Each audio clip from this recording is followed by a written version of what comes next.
Hello there, and welcome to the final of our webinars for 2020 on good governance, where we're looking at a series of topics, today's being difficult decision making. My name is Tracy Bird, and I run the SCVO Information Service. We're running these webinars as we recognise that good governance can make or break an organisation. And as the world has changed, it's more important than ever that trustees are supported as they switch focus from crisis management to recovery. Decision-making is a core part of being a trustee, and today we're going to look at how trustees can ensure they make the right decision at the right time. I'm delighted that we have with us Kenneth Pinkerton from Brodie's, one of the partners in the SCVO Pro Bono service, and Anna Fowley, Chief Executive of SCVO. So right now, decisions may have to be made quickly and remotely, so more than ever, it's vital to not lose sight of the basics of good governance.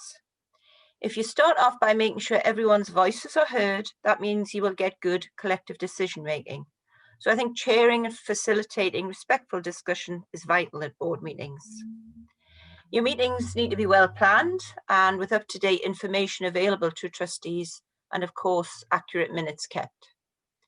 You have to keep your mission, purpose and values at the heart of your decision making, and when often the challenge can be between doing what appears to be right and what needs to be done. So I'm going to hand over to our speakers, but just a little bit of housekeeping. We are recording this webinar, so switch off your camera if you would prefer to do that. We will have questions at the end, so we'll try and get to you. If you want to speak up yourselves, if you can let me know in the chat, or I'm quite happy to anonymize any questions if you'd prefer that. So if you just go in the chat and do a direct message to me, Tracy Bird, and then I can field the questions at the end. So let's just get on, I suppose. So I'm going to hand over to Anna and ask her to start us off with some thoughts as both a CEO and as a former trustee about the issues trustees need to consider to make decisions, and how important is the relationship between the board and the senior team to ensure effective decision making. Thanks, Anna. Thank you, Tracy, and welcome everyone to this webinar. When I started thinking about this, I started two lists. I had a list of things to think about as a trustee and a list of things to think about as the chief officer. And then I realised that the two lists were exactly the same. So I stopped thinking about it as two different things, because I think we all have the same role, we just see it through a different lens. But of course, what I'm making an assumption about in this, and what I'm saying here, is that you're an organisation that is big enough to have staff and to have staff who are separate from trustees and who are paid, and indeed that there may be a senior management team, and that is not most organisations. So the issues are the same, I think, but they'll be different in how you implement it depending on this scale and the nature of your organisation. And I think the most important thing for me is about clarity, particularly around roles and responsibilities. So you need to really set out those roles and responsibilities clearly, whether it's something as formal as a scheme of delegation or another document, but it's really important for everyone to know what their roles and responsibilities are before you get to an issue where you then have to try and clarify it, get it set out from the beginning. And there will be things that you think, oh, that's interesting, that's different, or that's changed.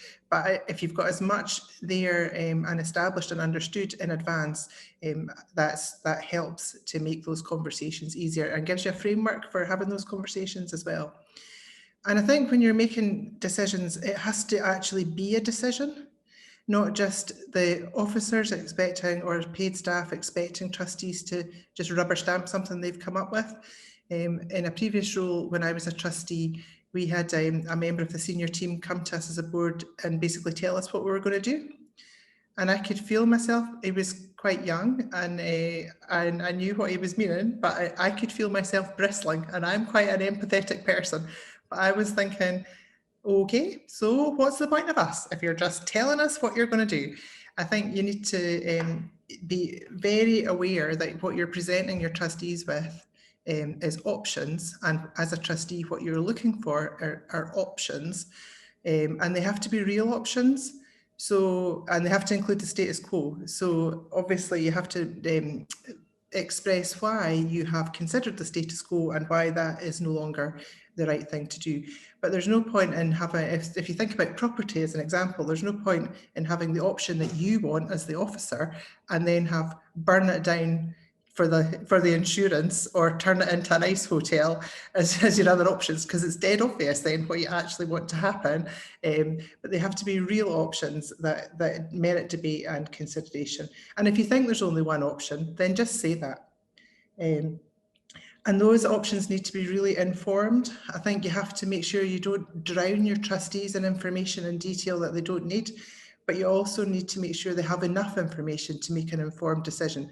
And as a trustee, you've got a responsibility, one, not to say that you need lots and lots and lots of detail just because you're dead interested, or you're trying to do the job of the officers, but also to make sure you do have enough information and challenge the people who are giving you that information to make sure you do have sufficient knowledge. And if you don't have enough information to make the decision, don't make it.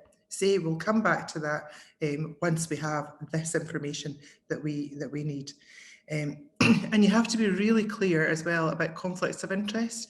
So we all bring our own personal experience, personal involvement in things to a board table or to a role as a member of staff, but you have to be really mindful of when you're in that setting, making those decisions, what you're there for is the interests of the organisation and its beneficiaries or its members, depending on the nature of your organisation. So you need to be really clear about that. If there are conflicts of interest, get them out on the table and make sure you either don't participate in the decision making or that everyone is aware of that conflict of interest and aware of your role. And the other thing, I say this every time, but write it down. So it's really, really important that you have a record of decisions and why they're made, your rationale for that. It's important to go back. I mean, there is the issue if you win the lottery rather than if you get run over by a bus, someone needs to know why those decisions were made. But there's also audit, there's any reason you're members asking you, for example, why something came about, to write it down and write it down clearly. And as a chief executive, I think it's really important that you then relay those decisions to your colleagues so that they understand and they don't think that this is these mysterious trustees have just made some decision and then foisted it on you as an organisation. It's really important that you express exactly why the decision was made and what the circumstances were that brought it about. Again, it's not overloading people with detail, it's about clarity and transparency. So I think to summarise all of that, I would say it's clarity, clarity, clarity, clarity, but bigger than that, there's also being properly informed and acting in the best interests of your organisation and the beneficiaries or members, whoever your important stakeholders are, clarity and transparency. So that's all I have to say for now. Great, thank you, Anna. That's great, a lot of food for thought there. Before I hand over to Kenneth, and he's going to look at how trustees can act in the best interest of their organisation, look after the beneficiaries and make the right decision with the right information at the right time. No small task. Before I do that, I'm just going to ask you all if you would complete a poll just so we can get a sense of where you're at right now. So what I want to know, for yourselves as trustees, in the next 12 months, which of these will be top of your list of difficult decisions? So tick as many as apply. So basically the first one is significant changes to your organization's current operations. You know, lots has changed in the last year. Or you're going to have to think about possibly making staff redundant or restructuring your organization. What about use of reserves or restricted funds? Maybe you're going to have to cease trading activities, or you've got to look at a radical change of fundraising strategy. Or like a lot of organizations, staff working at home, maybe you're going to reassess how you use your property, or maybe even sell some assets. Or are you thinking about mergers, more joint working, collaboration? Or perhaps you're thinking about borrowing money. Or if there's anything else, put your comments in the chat. So this is really quite a lot of choice there, and we're getting the votes in, which is great. Everybody's taking part. So what it's looking like, you're all thinking about a significant change to your organisation's current operations. I don't think that's any surprise. That's 64% there. Other big ones are reduction of staff costs through restructuring, redundancies. That's just sad and unfortunate for our times. I would point out SCVO has just recently launched a new HR and employment support service. So if you are needing some kind of support there, do get in touch. Quite a few are looking at reserves, restricted funds. Good to have a conversation with your funders there. And again, radical change of fundraising strategy, reassessment of property, that's no surprise either. Now let's have a look at the chat. So somebody's saying real uncertainty of future availability of funding. So you've got to identify drastic measures to reduce costs. But we've got somebody being very positive here, which is great. In every crisis, there are opportunities, that's true. So that's great. Thank you for taking part in that. That's interesting. I'm going to hand over to Kenneth now, and he's going to do a presentation from a legal point of view. So take it away, Kenneth. Thank you. Thanks, Tracy. Afternoon, everybody. Nice to see some familiar faces on the screen. As Tracy mentioned at the start, I am Director of Charity Law at Brodie's. I've been advising charities and their trustees for approaching 20 years now, and that has obviously increased since the Charity and Trustee Investment 2005 came along, and it now occupies 100% of my job. In addition to advising trustees, I am also a trustee of Enable Scotland, and also Anna is my chief executive, and we work together as I'm a trustee of SCVO. And in both organisations at the moment, it's fair to say that we are facing some challenging decisions that we are all having to work through, as I'm sure you are. So, technology allowing, I will now share my screen. So this afternoon we're speaking about good governance and difficult decision making. I'll talk a little bit about good governance first, and then I'll go on to trustees' duties, which almost go hand in hand with decision making. Then on to decision making. As Anna has said, it's important to record your decisions. So a little bit on minutes, and then we'll have questions at the end. So first of all, what is governance and why is it important? You will go a long way to get a definition of governance, and everybody has their favourite. Everybody who speaks in this field has their favourite. I've dug out a couple that I've not bored you with on the screen. One is from the Cadbury Committee around corporate governance, which is corporate governance is the system by which companies are directed and controlled, a fairly basic one. But I came across an enterprise governance definition from the International Federation of Accounts report, which I quite like. And it defines governance as the set of responsibilities and practices exercised by the board and executive management with the goal of providing strategic direction, ensuring that objectives are achieved, ascertaining that risks are managed appropriately, and verifying that the organization's resources are used responsibly.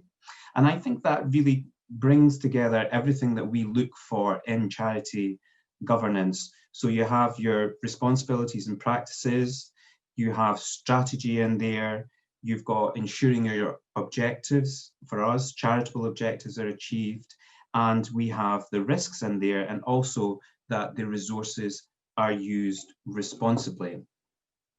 So if that's what governance is, what is good governance? According to Oscar's website, it says that good governance comprises elements that, when handled properly, make for good governance in a charity.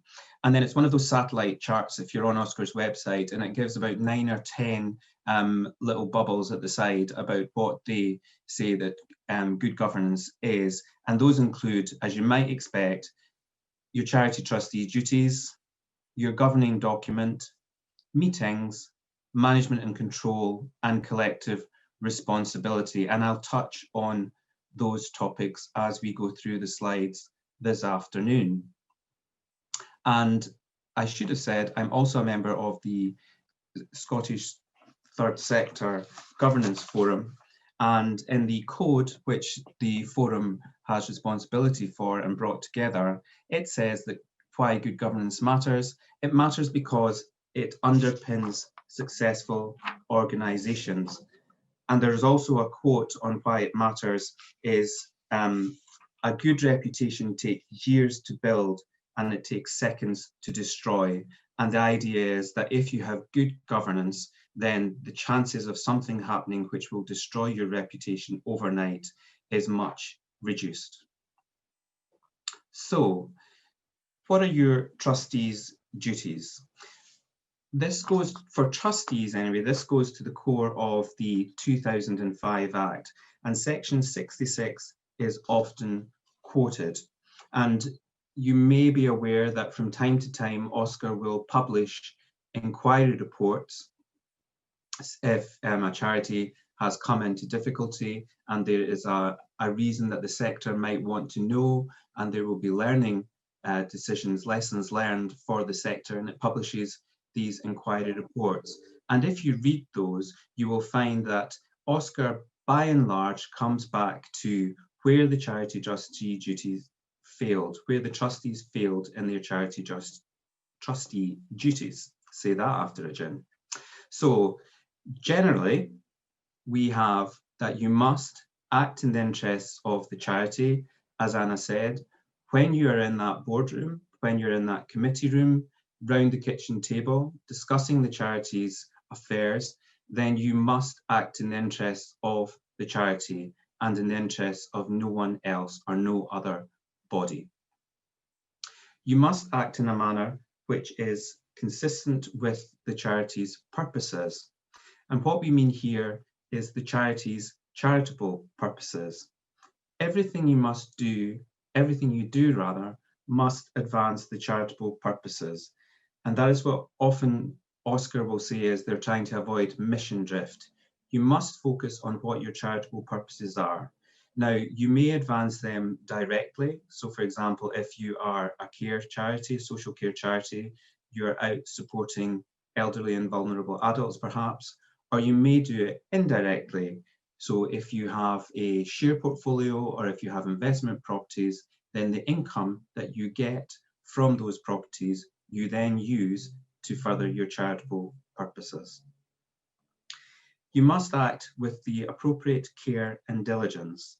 Now, under the 2005 Act, and this will generally be for charity trustees of schemes and trusts, unincorporated organisations, then that is the standard of care that is required by an individual looking after the affairs of another person.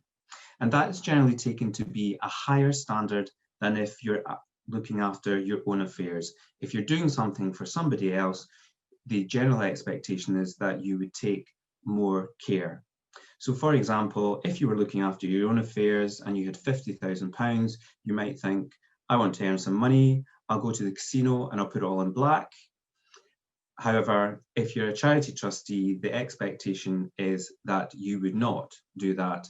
You would, for example, put it in the bank or look to invest it in some way, shape or form.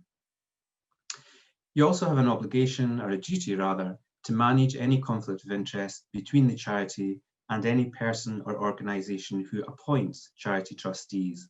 And that was a particular conflict situation that was written into the 2005 Act at the time, and where you will come across that often. For example, there are councils who appoint trustees to various charities, and in those situations, if there was any interest or conflict between the council and the charity involved, then that falls squarely within that particular provision.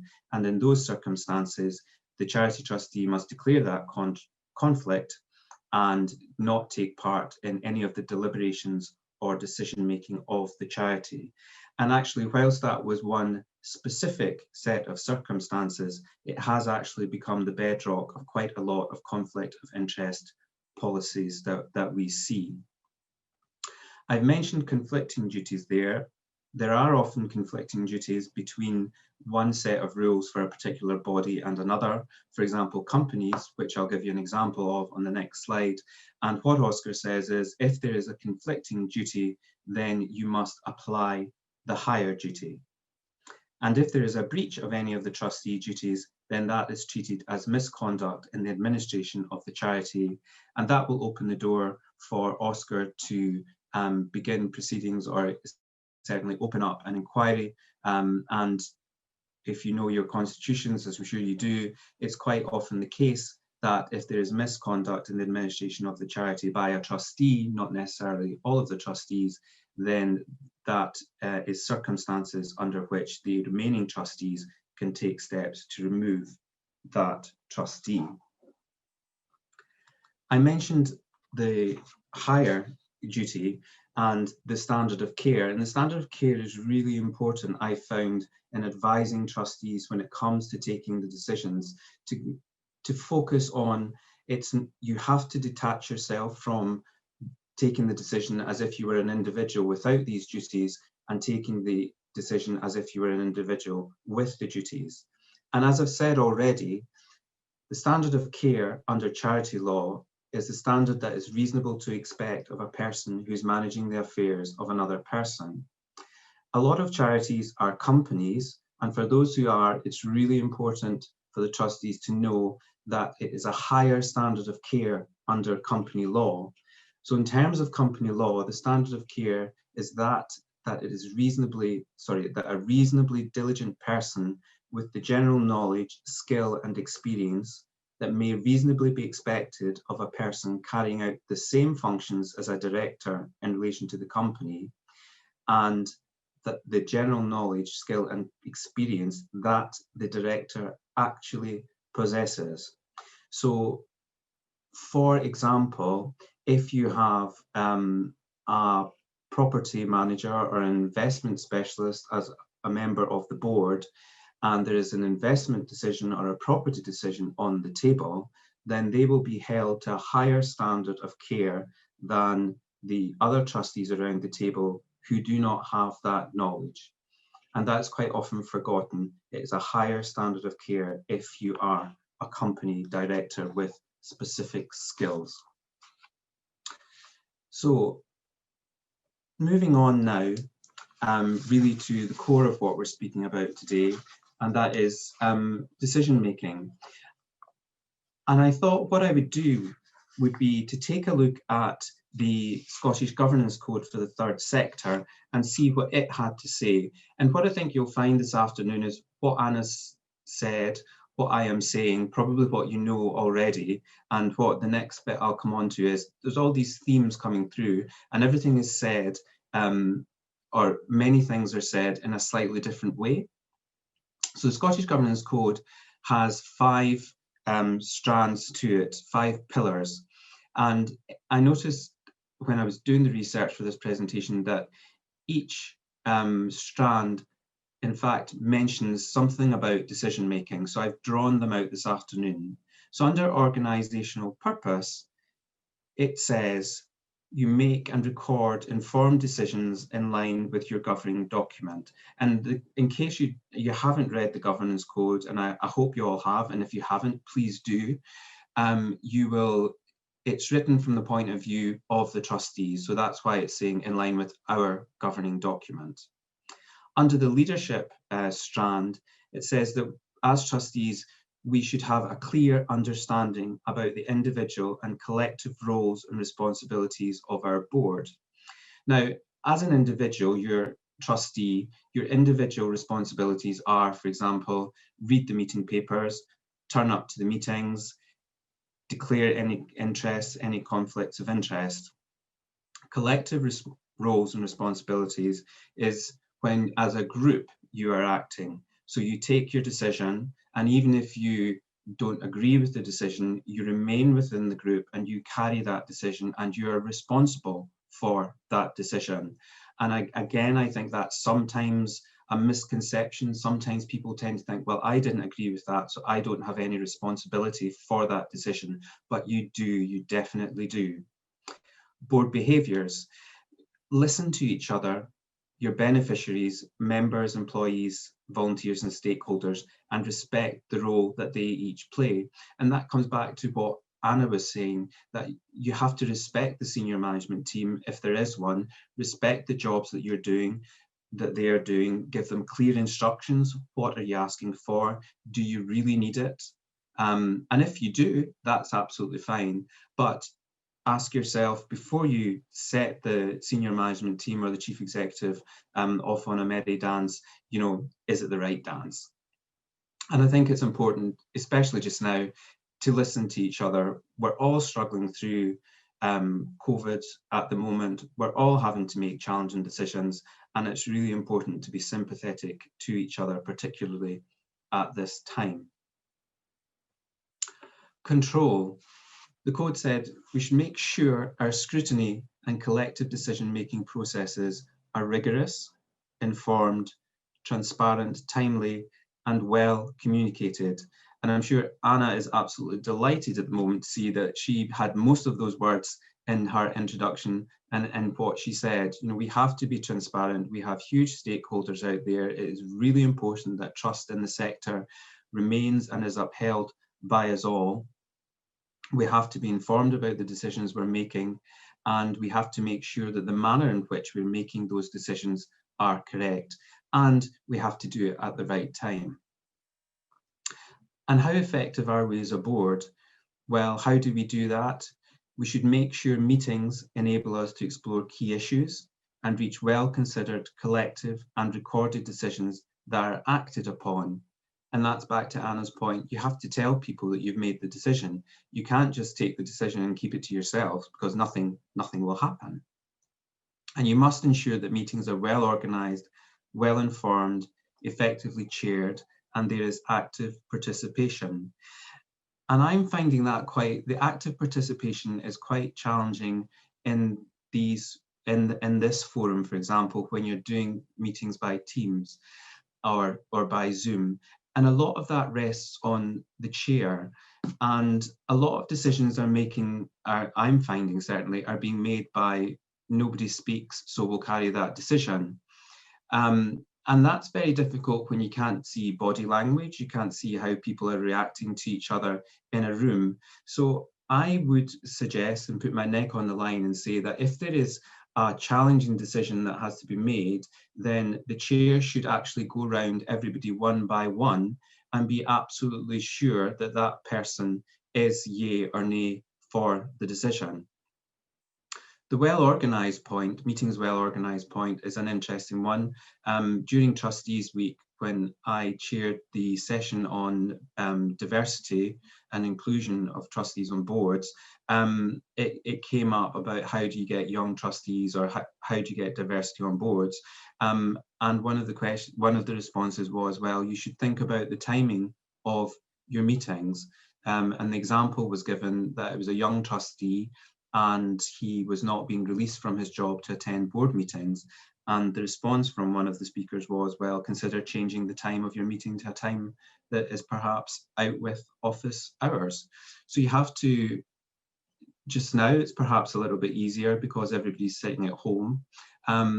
Not everybody, I take that back. A lot of people are sitting at home to organise meetings, but that will change again. And it's perhaps a point worth thinking. A lot of people are saying it's the best attendance at trustees meetings that they've ever had.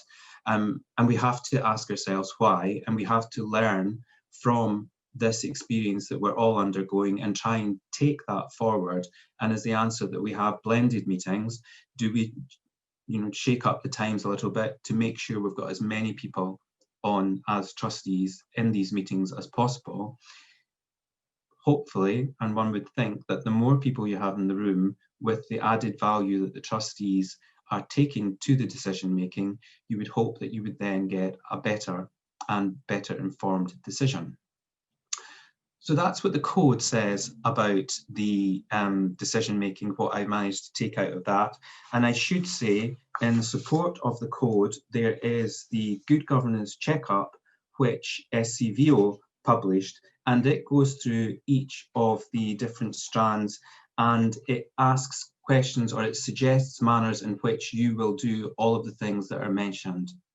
So again, if you're reading the code, or if you haven't looked at the code, hand in hand with the code, you should take a look at the SCVO Good Governance Checkup.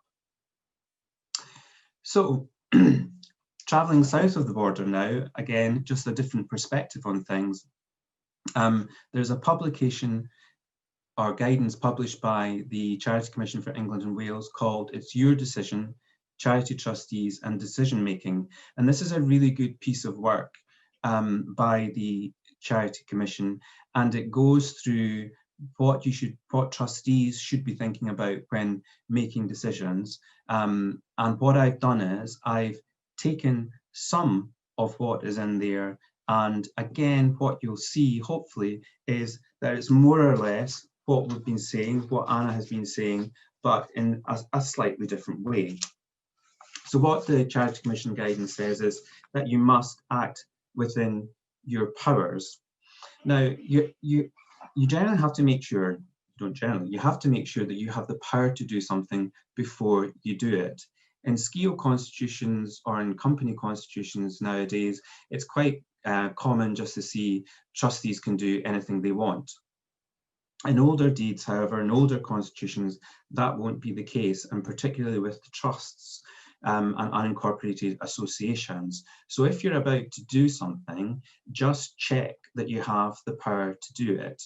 And with SCIOs, you should always remember that even though it says you can do anything, you can't. There's particular restrictions on borrowing powers there. And you must remember, even though you're acting within your powers, you must be exercising those powers to advance the charitable purposes of the charity.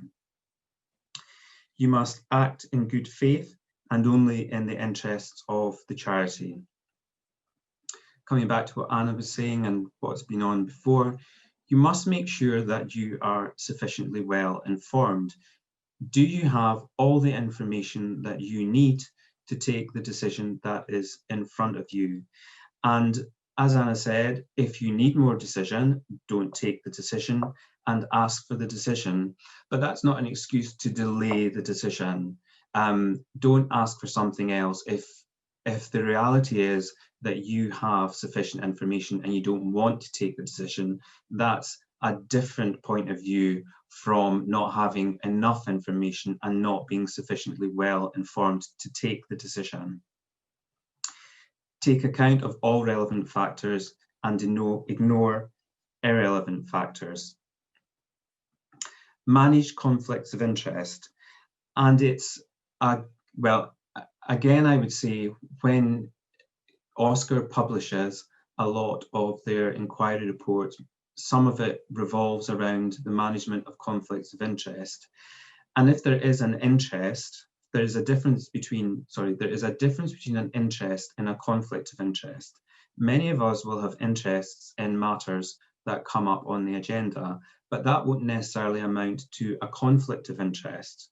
But however, you should still make sure that you're declaring the interest, even if it doesn't amount to a conflict of interest. So for example, say you have a charity that has an investment portfolio of shares. And in that investment portfolio, there might be a £1 million holding of Shell, Royal Dutch Shell. And you may have £1,000 worth of Shell. Arguably, you have an interest in what the trustees decide to do with that shareholding, but your interest is so small, it would not affect what you would do. You do not have a conflict in that situation. Your interest is so small, it is of no consequence. But it doesn't mean that you shouldn't declare that interest, although I'm not suggesting that was the best example there, because you might have a lot of interest now being registered, but you'll get the drift. I'm sure you get where I'm coming from. And if it does amount to a conflict of interest, the interest that you have, if the charity has a conflict of interest policy, then you should follow that conflict of interest policy. And if there is no conflict of interest policy, then you should explain your actions. So if, for example, you're saying, I have an interest, but it does not amount to a conflict of interest, and I will stay and I will take part in the deliberations and the decision making, then that is absolutely fine. There was an Oscar case that came to an inquiry report recently, and that specific point came up. And the trustees said, even though I have an interest, I believe that I can continue to act in the interest of the charity as it doesn't amount to a conflict. But there wasn't any, and Oscar had just recognised that and moved on, but there wasn't anything that gave us an idea of what evidence Oscar was looking for to that the trustee could back up their statement. What made the difference? So you must make decisions which are within the range of decisions that a reasonable trustee board could make. And here I hope that I am giving you some comfort about the decisions that you take, and to take courage. What you have to do, it's not about making the right and the wrong decision. It is about making a decision within a range. In a year's time, 6 months, even 3 months even, we might all look back as trustees and might think, we should have done something differently. I wish we'd done that, I wish we'd done that. And some people might criticize us with the 2020 hindsight.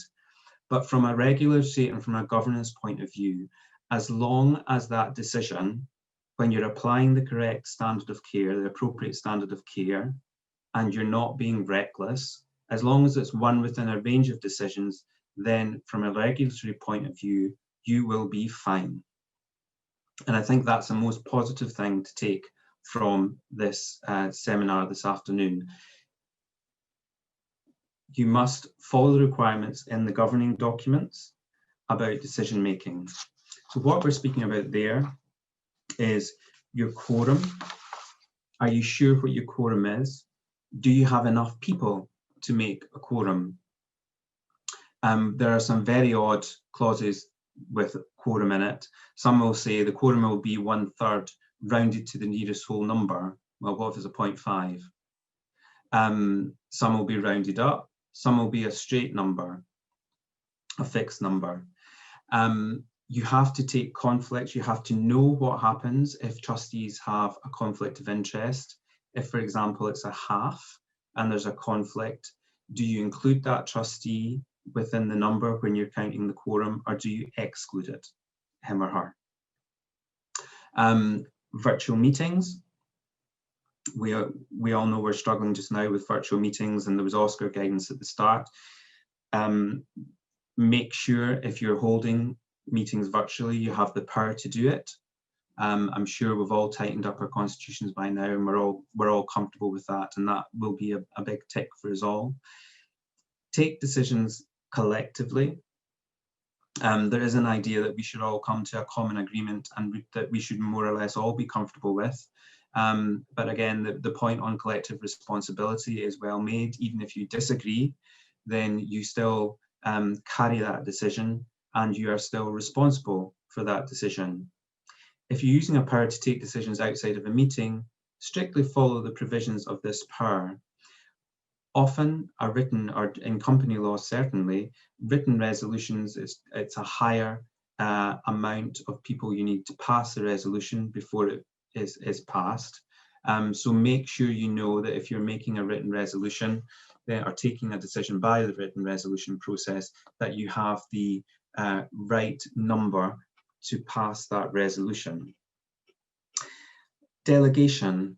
I'm sure that there's a lot being delegated at the moment as we as trustees are possibly stepping up to the plate more than we've done before. There will be more regular, for example, finance meetings to make sure that the organisation continues to tick over, making sure that the impact of COVID and the effects of COVID, how they are affecting the organisation in order that we continue to operate. So you have to be clear about what the role of anybody who you have delegated anything to is. Committees, Are they decision-making committees? Do they have the power to take decisions, or are they merely advisory? And you have to check that that continues to be the case. There can often be drift here, that committees wander off and they start taking decisions, and then it comes back to the board and somebody reminds them, well, you didn't actually have the power to take that decision, and then you're into a whole other ballgame of challenges. And the role of the chair is important here as well. Chairs often think they have more power than they actually have. The chair has no executive authority. The only authority that the chair has is the authority that the board gives the chair, and that's important. Record decisions properly, so there's no doubt about what has been decided and why. And that takes me neatly onto minutes.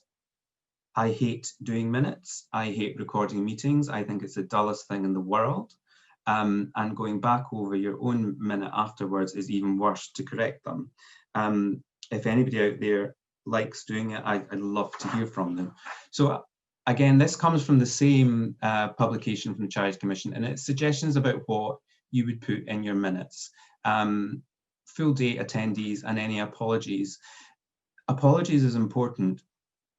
One of the Oscar inquiry reports, I think it was Glasgow East Region Agency, the trustees were criticised because they hadn't been turning up to meetings. And what Oscar said was, even if you don't turn up to meetings, you still have a duty to read the papers, and you should raise any queries that you have. Now, as a trustee, for your own protection, if you are not able to make a meeting, you should still read the papers. You should let whoever secretary, chair, chief executive know that you've done that. And you should also ask for it to be recorded in the minutes, so that it's evidence that even though you're not there, that you've done that. I would suggest that that's good practice. We've mentioned before the recording of interests and conflicts of interest and how they're managed. Deliberations of the trustees and what was considered. Now, this is not War and Peace, but it should be a concise summary of what was considered, bringing out the salient points, the main reasons for the decision, details of any advice taken and whether followed. And generally, if you get advice and you do not take the advice, you have to have a very, very good reason for not doing so. As I mentioned, key points of any discussion and results of any vote, if there is one, and whether any trustee strongly disagreed and asked for it to be recorded. Then what do you do with them? Draft them as soon as possible after the meeting. Have them checked by the chair if that's a protocol, and then circulated amongst the remaining trustees for accuracy. Don't leave it till the 2 weeks before the next meeting, because by that time, everybody will generally have forgotten. But at the next meeting, they should be approved by the trustees and either signed or marked as approved. And then they should be stored safely as evidence. If there is a challenge by Oscar or another regulator at some time along the way, generally the first thing they'll say is, send us your minutes. What did you decide? And in the Tayside inquiry, the NHS Tayside inquiry, I'm sure that was a criticism. There were decisions that were being taken by a sequence of phone calls, and there were no minutes of them. There was no record of what those decisions were, how they were taken and why. And finally, you'll be glad to hear some key takeaways. Remember your charity trustee duties. Take heart about taking the decision and that it's within a range of reasonable options. Applying the appropriate standard of care. You're not taking it with all the carefree decision making you can in your own personal life. You have to remember that you're the custodian of charitable assets, and draft your minutes promptly after the meeting. And that is me. So I now have to work out how to stop sharing. And there we go. Thanks, Kenneth. That was great. There's been quite a lot of chat going on, and you'll be surprised maybe that there's a few fans of minute taking, Anna included. So there you go. I've got a question here from Alan Kelly, and he's talking about virtual meetings. So if your governing documents are silent on this, is it safe to assume that holding virtual meetings is okay to do? That would generally come down to what is the custom and practice. So if it's silent on them, I would, early on in COVID, Oscar said that they would take a lenient view of it, but you have to remember there are other regulators as well. So what I would suggest is actually that you change your constitution and get it clarified beyond all doubt. I don't necessarily think there would be any criticism held up at the moment, but we are moving out of the situation. People forget the situation that we're in. And in a year's time, people will be saying, well, why didn't you just do it? As opposed to thinking we had 1,000,001 other things to think of. Yeah, yeah. Yes, it's a good time to look over your constitution and make those changes. And a follow on, if a director is absent from a meeting, are they still responsible for the decisions made at that meeting? Now, I know I've contacted you on the pro bono service about this a few times. Yes, they are. They are. Okay. Great. Well, I've got a question, but keep the questions coming. And it's for Anna and yourself, Kenneth. I'm just thinking, do you think trustees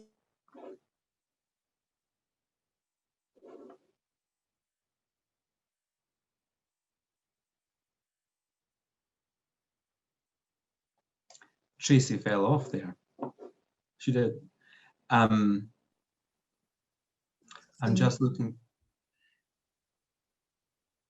There's other questions in the, there's one there from Helen Moreland about GDPR. So I'm looking at that. Oh. So that's about minuting and whether, if your minutes are public, whether you should, what you do about that when you're discussing things that are confidential.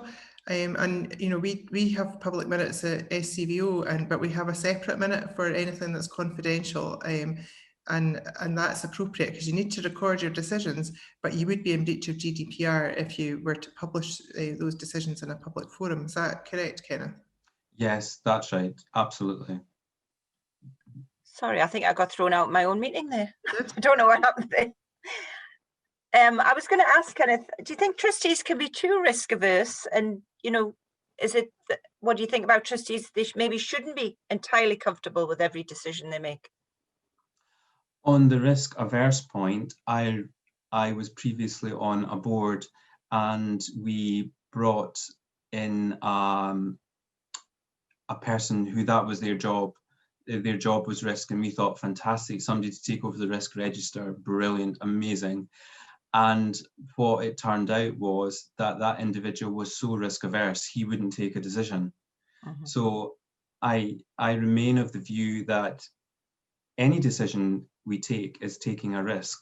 And part of our role is to take the tough decisions. And if that means taking a risk, then so be it. And again, it comes back to that point. As long as it falls within that spectrum of reasonable options and you've considered the risks and you've applied your duties, then you will be fine. And what was the second part of that question? Do you think trustees have to be entirely comfortable with every decision they make? No, and I'm certainly not entirely comfortable with every decision that I've been in the boardroom and taken, but I think what you have to be able to do is say to yourself, okay, today on the facts before us, under the circumstances, that's okay. So I suppose I've contradicted myself and I've said, yeah, you do have to be comfortable, unless you are saying I don't agree with it. That's and then what I was just going to say. Yeah, you need to voice that. You need to voice that, and then your options are: am I so uncomfortable? Is it such a big decision that I can no longer stay in this organisation? And you always have the option. You should never forget, even if you're in for a 3-year term or whatever, you can resign at any point. It is always an option. I think we're doing a bit of work just now, aren't we, Kenneth, at SCVO on risk appetite. So I think that it's really interesting to test that out, and also to compare the risk appetite of your trustees compared to your officers, your paid staff, but also to then test that when it comes to reality. So you might do the work and think, oh, we are not risk averse at all. We're very happy to do things just to see how it goes. And then as soon as you've got to make a decision, you suddenly go, the reality kicks in and you move into a more risk averse position. I think that's natural. But the thing to flush out is if people are overly risk averse, and how you then deal with that. And everyone's then aware of different people's likely starting points. So you take that into account in the conversation. And again, that's in doing nothing. Sorry. Yeah, and that again is part of the whole diversity on the board. You want a spread of people who have different levels and approaches to risk, because if everybody was prepared to take high levels of risks, then that's probably a disaster waiting to happen. But if you're at the other end of the spectrum, nothing will get done. Yeah. Okay, well, keep the questions coming. I'm going to ask another one about, how important values are in our sector. A lot of organisations publish a values statement, and you've got to check your values against your decisions. But who has priority when it comes to values and behaviour? Is it staff and volunteers? Is it your beneficiaries? I think I know the answer, but Kenneth? Well, I would say it has to be the charity trustees, because they hold the legal responsibility for the organisation. And as I've said already, if things go wrong, Oscar opens an inquiry into the trustees. It doesn't open an inquiry into the beneficiaries. It doesn't open an inquiry into the donors. Now, that doesn't mean to say that the trustees shouldn't take into account all of these stakeholders. They absolutely should. Sometimes it will be more important than others, depending on what the decision is. But at the end of the day, it is the trustees who take the decision. And what about, Anna, bringing your values to life in an organisation, so it becomes more than a tick box exercise? How do you translate that internally in an organisation? Just wonder what your thoughts were about that. Well, coincidentally, I've just participated in a podcast about this, which you can listen to on the World of Work platform about leading a responsible organisation. I think there's quite a lot of people who have their, as I said in that podcast, values on a mouse mat, and it doesn't necessarily translate into your actions when you're going about your work. But I think it's really, really important, again, to be open and to be as transparent as possible, to be open to answering questions from people, whoever that might be. And I just don't think you can not be authentic in how you go about that. And one of the most common reasons that people leave a job is, apart from the usual stuff about pay, is when their values are not aligned with the values of the organisation. But I think there is also something about evolution, and that the values that might have been written on whatever a mouse mat was in Victorian times, where they were established, they will have evolved and they will have moved on. So you also need to, the organisation needs to recognise that things change and evolve over time. But I just think values are absolutely the most important thing, but you have to live them and you have to walk the walk. You can't just put it on a poster. Yeah. I'm not getting any questions, which I think is unusual. So if everybody's thinking, I'm just going to take a quick moment to share my screen. And I'm going to tell you a little bit about Scope e-learning, which is our new e-learning platform. So if I can do that. And then, as I say, you've got a couple of minutes for questions if you want. So this is just ongoing trustee training and development. It's vital for good governance. And this e-learning platform, we've managed to do that with Erasmus Plus funding, which we got from the European Commission's programme. And we work with partners from Ireland, Finland, Latvia and Estonia to develop the platform. It's got 5 modules: governance, finance, fundraising, communications and risk management. And we would recommend you would start with the governance module first, but you can complete them in any order. And they take about an hour to complete. And the reason I'm plugging it is because I think it's a great induction tool or even a refresher for your board. It offers flexibility at a time, you can learn at a time and a place that suits you. And it also gives you an opportunity to get a digital badge. And you can share that on social media with your peers, other organisations and potential employers. So the links there, you can get to that through our own website, and it would be great if you take a look and give us your feedback on what you think. As I say, you'll get the slides at the end of this, but I just thought I'd plug that while I was here. And we don't have any more questions as far as I can see. So I'm just going to wrap this webinar up and say thank you to Anna and to Kenneth for taking part. Really appreciate that. We will be running more good governance webinars next year. So if you've got any suggestions for topics that you'd like to see covered, do put them in the chat and we'll get that planned out for next year. And just thank you everybody for joining us today and making it a really useful discussion. Thank you and good night.